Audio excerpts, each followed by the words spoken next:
Alright YouTube, what's the story? It's Example. Welcome back to another video. Thank you very much for clicking on the video, and in today's video I'm going to teach you how to score more goals post-patch in FIFA 22. First of all, I'm going to talk you through a little few things and what's good in FIFA 22 post-patch, and then I'm going to show you a few little tricks up my sleeve that I still use in FIFA 22.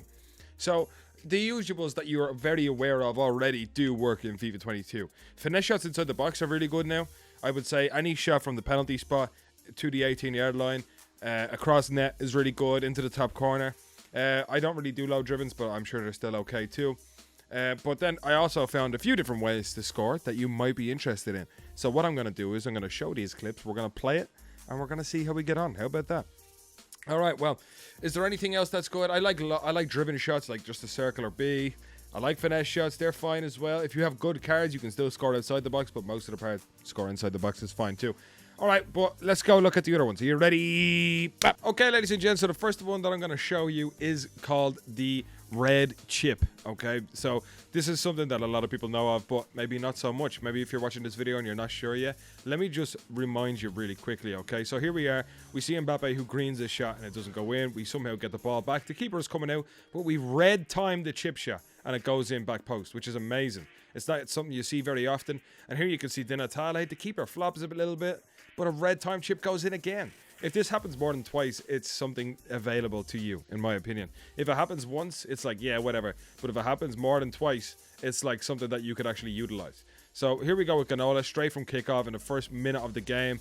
And again, a red time chip finds the back of the net, miles away from the keeper, an absolute smash and finish, okay?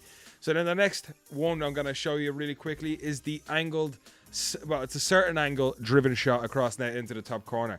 So I like this for pretty much anything, but I just find it really good, especially if you green time it. So let's get on with the clip, okay? So we have Messi in the skill games, and we go across net, green, and goes straight into the top corner, as you can see. And this is pretty much all we do. And to certain angles, it's something I want you guys to look at here and something to take into consideration. So it's pretty much, it's probably more than 15 yards in and around outside the goal, I guess. And I'm always trying to green it. Even a red, as you can see there, goes in as well. So it can be finicky, but it is very good. And that's Messi on his right foot. Hey, it is what it is. We redded it. It didn't work on the red time on the right foot, but it's fine. But again, we get back straight to it and a green into the top corner. This is an angle that does work in FIFA 22 and something I think everybody should try and use because it is good, as you can see. All right. Okay, now I'm going to show you how to score goals outside the box that aren't finesse shots, okay? And I'm going to do it with Kante. So as you can see, Kante just greens that, just a circle shot from, or B, from range with Kante, and it reaches the top corner. So, like, you don't have to be the best player in the world to do these shots. You know what I mean? Like, Kante just scored that, and here he touches it down on his arse and then greens the volley on the half. And it slams into the back of the net as well. So this is just showing you how important green time finishing is outside the box, pretty much, because it is very usable. And the last one I'm going to show you, boys and girls, is actually shooting without shooting. So if you're alone in the box, what you can actually do is the R1 and X. All right, so the R1 and X is a driven pass. But if you're alone in the box, the ball won't automatically go to an assisted pass won't occur.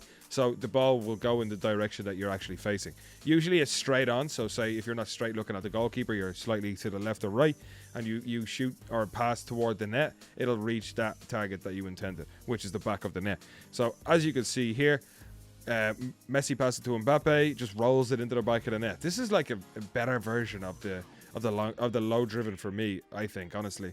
I think it's really good. But again, you can only do this when you're alone in the box, because otherwise it's just going to be automatically assisted to the other player in the box, if that makes sense. So I just think it's a really, really interesting thing, and I haven't really tested it out too much, but maybe you guys could get something out of it and maybe thinking about it a bit more than I have.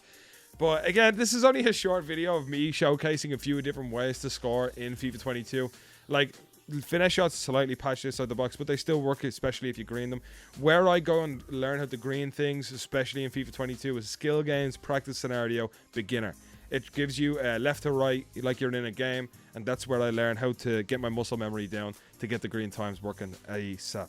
Okay, so yeah, again, just a short video of me explaining how I finish shots and chances in FIFA 22.